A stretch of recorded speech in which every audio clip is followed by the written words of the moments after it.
இந்த ஜனாசாவை கொண்டு போறோம்ல, கொண்டு தோல்ல தூக்கிட்டோம்னு சொன்னா ஆடி அசைஞ்சுக்கிட்டுலாம் போகக்கூடாது.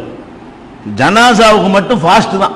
ஜனாசாவை தோல்ல தூக்கிட்டு என்ன செய்யணும், வேக வேக வேகமா கொண்டு இறக்கி. நம்ம இன்னும் சொல்ல போனா கொஞ்சம் ஓட்டமும் நடையுமான முறையில் போகணுமே தவிர ஆடி அசைஞ்சு மென்மையாக சுலோவா நடக்கக்கூடாது. அது எப்படி வருதுன்னா அபூ ஹுரைரா அறிவிக்கிறாங்க, அஸ்ரிவு பில் ஜனாசா, ஜனாசாவை வேகமா எடுத்து ஓடுங்கள். ரசூல் ஸல்லல்லாஹு அலைஹி வஸல்லம் சொல்றாங்க வேகமாக எடுத்து சொல்லுங்கள். ஏன் அப்படி சொல்றாங்கன்னு கேட்டா ஃபைன் தகு சாலிஹத்தன் ஃபகைருன் துகத்திமுனஹா. ரசூல் ஸல்லல்லாஹு அலைஹி வஸல்லம் எப்படி சொல்றாங்கன்னு கேட்டா ஜனாசாவை தோல்ல தூக்கிட்டீங்க, அப்ப நல்ல ஜனாசாவை நீ தூக்கிட்டு இருந்தா அது கிடைக்கக்கூடிய இன்பத்தை லேட் பண்றீங்க. நல்ல ஜனாசானா உடனே அங்க எல்லாத்தையும் இன்பங்கள்லாம் கிடைக்க போகுது, உள்ள கொண்டு வைக்க போறோம், கபூர்ல முன்கர்ணைக்கு விசாரிப்பாங்க, விசாரிச்சோன்னா சொர்க்கம் இன்பத்தை எல்லாம் காட்டுவாங்க. அப்படி அழகா அவர் தூங்கி ஜாலியா இருக்க போறாரு, அதை போய் நம்ம லேட் பண்ணலாமா? அவருக்கு கிடைக்கக்கூடிய அந்த வாய்ப்பை நம்ம லேட் பண்ணக்கூடாது. கெட்டதா இருக்குன்னு வைங்க, அந்த சனியை என் தலையில் நீந்திக்கிட்டு நிக்கிற, சீக்கிரம் கொண்டு தள்ளு. அப்ப ரெண்டுக்குமே சீக்கிரம் தான், அது நல்லதா இருந்தாலும் கெட்டதா இருந்தாலும் சீக்கிரம் கொண்டு தள்ளுவதா நல்லது. அதுக்கு தான் ரசூல் ஸல்லல்லாஹு அலைஹி வஸல்லம் சொல்றாங்க ஃபைன் தகு சாலிஹத்தன், அது சாலிஹான நல்ல ஜனாசாவா இருந்தால் ஃபகைருன் துகத்திமுனஹா, நல்லதுக்கு சீக்கிரமா கொண்டு போனீங்க. ஒயின் தகு சிவாதாலிக்க, அப்படி இல்லாம இருந்தால் ஷர்ருன் தலவுனஹன் ரிகாபிக்கும், உங்கள் தோல் பூஜ்யத்திலிருந்து கெட்டதை சீக்கிரம் இறங்கி வச்சு போட்டீங்க. கெட்டது சீக்கிரம் இறக்கின ஒரு நன்மையாக கிடைக்குமா இல்லையா அப்படின்னு சொல்லி ரசூல் ஸல்லல்லாஹு அலைஹி வஸல்லம் சொல்றாங்க. இது புகாரியில 1315வது ஹதீஸாக இடம்பெற்றிருக்கிறது. அதே மாதிரி இது அபூ ஹுரைரா அறிவிக்கிறாங்க. அபூ சயீத் அல் குத்ரி ரலியல்லாஹு அன்ஹு அவர்கள் அறிவிக்கிற ஒரு ஹதீஸ் இருக்கிறது. ரசூல் ஸல்லல்லாஹு அலைஹி வஸல்லம் சொல்றாங்க இதா உலியத்துல் ஜனாஸா, ஜனாஸா வைக்கப்படுமையானால், வைக்கிறதுனா சந்தாக்களை வைக்கிறதுனா சந்தாக்கு பெட்டி கட்டில் ஏதாவது ஒன்றுல வைப்பாங்கல்ல. இப்படி ஜனாஸா வெறும் பாடியை தூக்க முடியாதுல்ல, கீழே ஒரு பலகை ஏதாவது இருந்ததுன்னா வச்சு தூக்க முடியும். அதுல வைத்த விடனே வஹத்த மலகர் ரிஜாலு அலா அனாகிஹிம், ஆண்கள் தங்களுடைய தோள்களிலே ஜனாசாவை சுமந்து விட்டார்களே ஆனால் இன்கானத் சாலிஹத்தன், அது சாலிஹான ஜனாசாவா இருக்குமையானால் காலத்து கத்திமூனி, சீக்கிரம் கொண்டு போ என்று சொல்லும். தோல்ல தூக்கணும்னு எதுக்குப்பா மெதுவா போறீங்க, வேகமா கொண்டு போப்பா என்று சொல்லும். இன்கானத்து கைர சாலிஹத்தின், அது சாலிஹ் இல்லாத கெட்ட ஜனாசாவா இருந்தால் யாவையிலாக ஐன எதுக போன பிஹா, எங்கடா கொண்டு போயிட்டு இருக்கிறீங்கன்னு கேட்குமா, எங்கடா என்னை கொண்டு போறீங்கன்னு கேட்கும். யஸ்மு சௌத்தஹா குல்லு ஷையின், எல்லாமே அந்த அது போடுற சத்தத்தை கேட்பார்கள். இல்லல் இன்சான், மனிதனை தவிர எல்லாருமே என்ன செய்வார்கள், அந்த ஜனாசாவுடைய அது வேற விதமான சத்தம் அதுல வருது, அதை கேட்கறதுக்கு ஒரு ரிசீவர் நமக்கு இல்ல, சத்தம் வராமையெல்லாம் இல்ல. அந்த சத்தத்தை கேட்கறதுக்கு நம்ம மனுஷனுக்கு மட்டும் என்ன செய்யல, அதை ரிசீவ் பண்ணக்கூடிய ஒரு அமைப்பை தரவில்லை.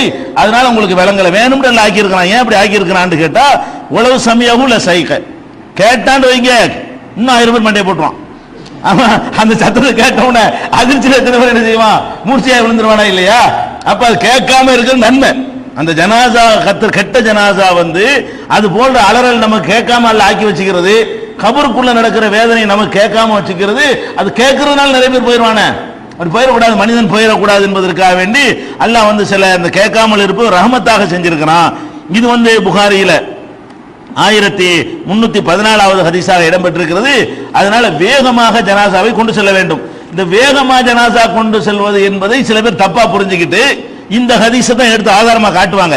என்ன ஆதாரம் காட்டுவாங்கன்னு கேட்டா, ஒரு ஆள் இறந்துட்டாருன்னு சொன்னா உடனே சட்டு புண்டு 1 மணி நேரம் 2 மணி நேரத்துக்கு அடக்கி முடிச்சிடணும், ஒரு டைம் எடுக்க கூடாது, லேட் பண்ணக்கூடாது, இந்த ஹதீஸை காட்டுவாங்க ஆதாரமா. இதுக்கு அதுக்கு சம்பந்தமே இல்லை. இந்த ஹதீஸ் எதுக்கு சொல்லுதுன்னா தோல்ல தூக்கின பிறகு தான் வருது. இந்த ஹதீஸ்ல வர்றது என்ன, ஜனாசாவை சீக்கிரமா அடக்கிற வேலையை பாருங்க ஹதீஸ் இருக்கவே இல்லை. என்ன இருக்குது, நீங்க தூக்கிட்டீங்கன்னா லேட் பண்ணிடாதீங்க. அது தூக்குற வரைக்கும் உள்ள வேலைகள் இருக்கும். சொந்தக்கார ஒரு மகன் வரத்தான் நினைக்குவான், அவன் பார்க்கணும்னு நினைக்குவான். அதெல்லாம் மார்க்கம் தடுத்தா தான் நீங்க தடுக்க முடியும். மார்க்கம் அப்படி தடுக்கல. இன்னும் சொல்ல போனா அபூ தல்ஹாவுடைய மகன் இறந்த போது உம்மு சுலைம் என்ன பண்றாங்க, அவங்க வீட்டுக்குள்ளே அந்த பையனை, இறந்த பையனை வச்சு ஒரு நைட்டு பூரா போட்டு வச்சிருந்து மறுநாள் காலையில தான் அடக்கம் பண்ணியிருக்கிறாங்க. அது எப்படி ஜனாசா வீட்டுக்குள்ள வச்சிருக்கலாம்? 12 மணி நேரம் ரசூலுல்லாஹ் கேட்டாங்களா? ராத்திரி சாயந்தரம் இறந்து போகுது, வெளியே போயிட்டு தாப்பனார் வர்றாரு. அந்த சம்பவம் ஏற்கனவே சொல்லியிருக்கிறோமே. அப்ப அபூ தல்ஹாவுடைய பையன் இறந்து போகும் பொழுது அந்த குழந்தைய ஒரு ராத்திரி பூரா வச்சிருந்திருக்கிறாங்களே, போட்டு வைக்க கூடாதுன்னு மார்க்கத்தில் இருந்து செஞ்சிருப்பாங்களா? அதனால இந்த ஹதீசுகள்லாம் என்ன சொல்லுதுன்னு கேட்டா, நீங்கள் தோல் வாசகத்தை நீங்க பாத்தீங்கன்னா விளங்கு, வஹத்த மலகர் ரிஜாலு அலா அனாகிஹிம், ஆண்கள் தங்கள் தோள்களிலே சுமந்து விட்டார்களே ஆனால், அந்த வாசகம் எதை காட்டுது, தூக்குனா வேகமா போயிடணும்.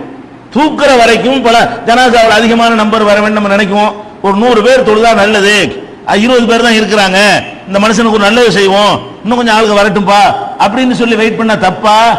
ரசூல் ஸல்லல்லாஹு அலைஹி வஸல்லம் ஆர்வமூட்டில் இருக்கிறாங்க. அதுக்கு ஒரு 100 பேராச்சும் தொழுதா நல்லது, ஒரு 40 பேராச்சும் குறைஞ்சபட்சம் அல்லாஹ்வுக்கு இணை வைக்காதவர்கள் தொழுதா நல்லதுன்னு சொல்லி இருக்கும் பொழுது ஜனாசாவை லேட்டா அடக்கிறது என்பது என்ன இல்ல, மார்க்கத்தில் தடுக்கப்பட்டதே இல்லை.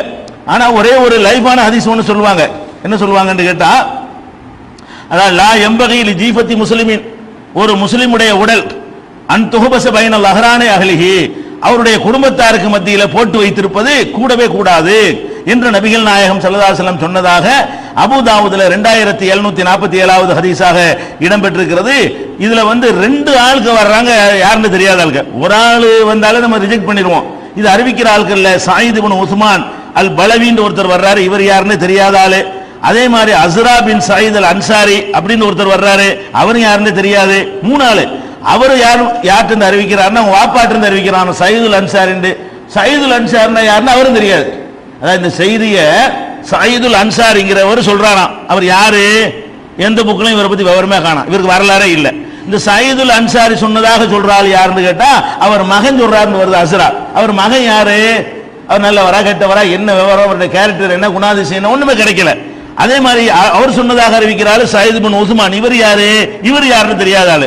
அப்ப இந்த செய்தியை அறிவிக்கிற இவர்கிட்ட அவர், அவர்கிட்ட அவர், அவர்கிட்ட அவருங்கிறாங்க. 3 பேரும் அட்ரஸ் இல்லாத ஆளுங்க. அப்ப அட்ரஸ் இல்லாத ஆட்கள் வழியாகத்தான் இது அறிவிக்கப்படுதே தவிர ஆதாரப்பூர்வமான செய்திகள்ல என்ன இல்ல, ஜனாசாவை வச்சிருக்கிறதுக்கு ஒரு தடையெல்லாம் கிடையாது. இன்னும் சொல்ல போனால் நபிகள் நாயகம் ஸல்லல்லாஹு, அது நமக்கு ஆதாரம் ஆகாது. நபி ஸல்லல்லாஹு அலைஹி வஸல்லம் 3 நாளைக்கு பிறகு அடக்கப்பட்டாங்க. 2 நாள் ஆச்சுல, 48 மணி நேரத்துக்கு மேல ஆயிடுச்சுல. அது மாதிரிலாம் இருந்திருக்கிறது. அது சஹாபாக்களுடைய செயல் தான்.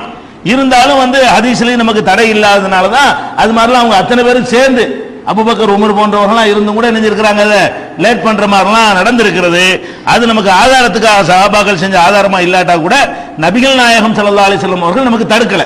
பாயிண்ட் என்ன, ரசூல்லா நமக்கு நீங்க ராத்திரில வச்சு வீட்டில் வச்சுக்கிற கூடாது. ஒரு நாள் இந்த காலத்துல பாடி கெட்டு போகாம இருக்கு, எவ்வளவு வசதிகள்லாம் இருக்குது. அந்த காலத்திலேயாவது நாரி போயிரும்லாம் சொல்லுவாங்க. இந்த காலத்துல ஃப்ரீசர்ல வச்சு ஒரு வெளிநாட்டுல இருந்து ஒருத்தன் வர்றதுக்காக கூட வெயிட் பண்ணாங்கன்னு சொன்னா அதை அவங்க வெயிட் பண்றது இங்க குற்றம் சொல்றதுக்கு மார்க்கத்தில் ஆதாரம் காட்டணும். அது எப்படி குற்றம் சொல்லுவீங்க, நீ வைக்க கூடாது அப்படின்னு சொல்றதுக்கு ஆதாரம் இருக்கா? ஒரு ஆதாரமும் கிடையாது. தடுக்க கூடாது. அல்லாஹ் ரசூலும் தடுக்காத ஒன்றை அவங்க லிபரலா நமக்கு விட்டுட்டு போயிட்டாங்கன்னு சொன்னா நம்மள அப்படி விட்டுட்டு போயிடணும். அவங்க நெருக்குனதான் நம்ம போய் மக்களுக்கு என்ன செய்யணும், நெருக்கணும். நம்ம இஷ்டத்துக்கு மக்களுக்கு கஷ்டம் கொடுத்துடக்கூடாது, இதை விளங்கி கொள்ள வேண்டும். அடுத்து என்னன்னு கேட்டா, அந்த ஜனாசாவை பின்தொடர்ந்து செல்லும் பொழுது வேகமா போகணும்னு சொன்னோம்ல, அதுக்குரிய ஆதாரம் சொல்லவில்லை.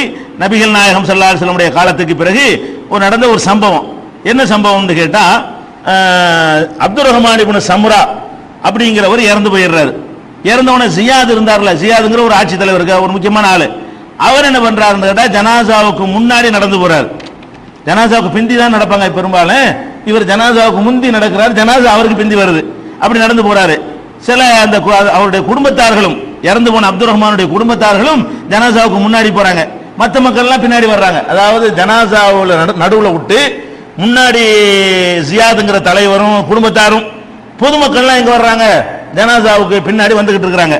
அப்படி வரும்பொழுது கானு எதிப்பூன தபீபன், ஊர்ந்து எறும்பு மாதிரி ஆமை மாதிரி என்ன செய்யறாங்க, நத்த மாதிரி ஊர்ந்தவர்கள் போய் கொண்டிருந்தார்கள். சுலோவா போறதுக்கு அந்த வார்த்தை யூஸ் பண்றாங்க.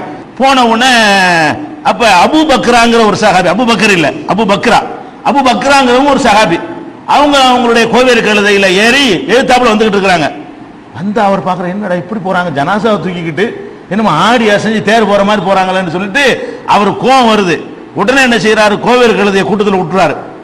அந்த கூட்டத்திலே விடுறாரு. எதுக்கு, வெறிச்சு ஓடுறதுக்காக வேண்டி விட்டு விரட்டுற, ஓடு ஓடு என்ன விளையாடுறியான்னு சொல்லி என்ன செய்யறாரு, அந்த கோவேறு கழுதை உள்ளக்கு நுழைக்கிறாரா.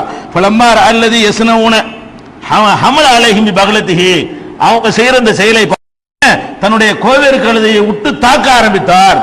கோவேறு கழுதையை விட்டா, அந்த குதிரையை விட்டா என்ன செய்யுங்க, ஓடுவீங்கல்ல, ஓட வைக்கிறாரு. சொல்லிட்டு அஹ்வா இலைஹிம் சவுத்தி, சவுக்கு எடுத்து வர சொல்லட்டுறாரு. என்ன விளையாடுறீங்க, ஓடலாம், ஓடு ஓடு அப்படின்னு விரட்டுறாரு. விரட்டின உடனே அப்ப சொன்னாங்க, வல்லதி அக்ரம வஜ்ஹ அபுல் காசிம் ஸல்லல்லாஹு அலைஹி வஸல்லம், அபுல் காசிம் இருக்கா, ரசூல் ஸல்லல்லாஹு அலைஹி வஸல்லம் இருக்காங்களே, அவங்களுடைய முகத்தை கண்ணியப்படுத்தி வைத்த அல்லாஹ்வின் மீது ஆணையாக சொல்கிறேன், லகத் ரஐதுனா மா ரசூலில்லாஹி ஸல்லல்லாஹு அலைஹி வஸல்லம், ரசூல் ஸல்லல்லாஹு அலைஹி வஸல்லம் அவர்களோடு நாங்களும் ஜனாசாவில் கலந்திருக்கிறோம். எப்படி கலந்திருக்கிறோம் தெரியுமா, ஒ இன்னால நகாது நர்மல் பிஹா ரம்லன், நாங்க குலுங்கி குலுங்கி ஓடுவோம், அந்த மாதிரி கலந்திருக்கிறோமே தவிர இப்படி நடந்து நாங்க கலந்துக்கிறோம், நீ அதை விட மோசமா போற, சாதாரணமா கூட நாங்க நடந்து போக மாட்டோம், ரசூலுல்லாவோடு நாங்கள் கலந்திருக்கும் பொழுது ஓட்டமும் நடையுமாக நாங்கள் போய் கொண்டிருந்தோம், நீங்க என்ன ஆடி அசைஞ்சு போறீங்களான்னு சொல்லி சவுக்கையால் அடிச்சு விரட்டினார் என்ற செய்தி நசைங்கிற நூல்ல 1886வது ஹதீஸாக பதிவு செய்யப்பட்டிருக்கிறது. இதை அந்த மாதிரி போகணும், ஜனாசா ஃபாஸ்டா தான் போகணும்.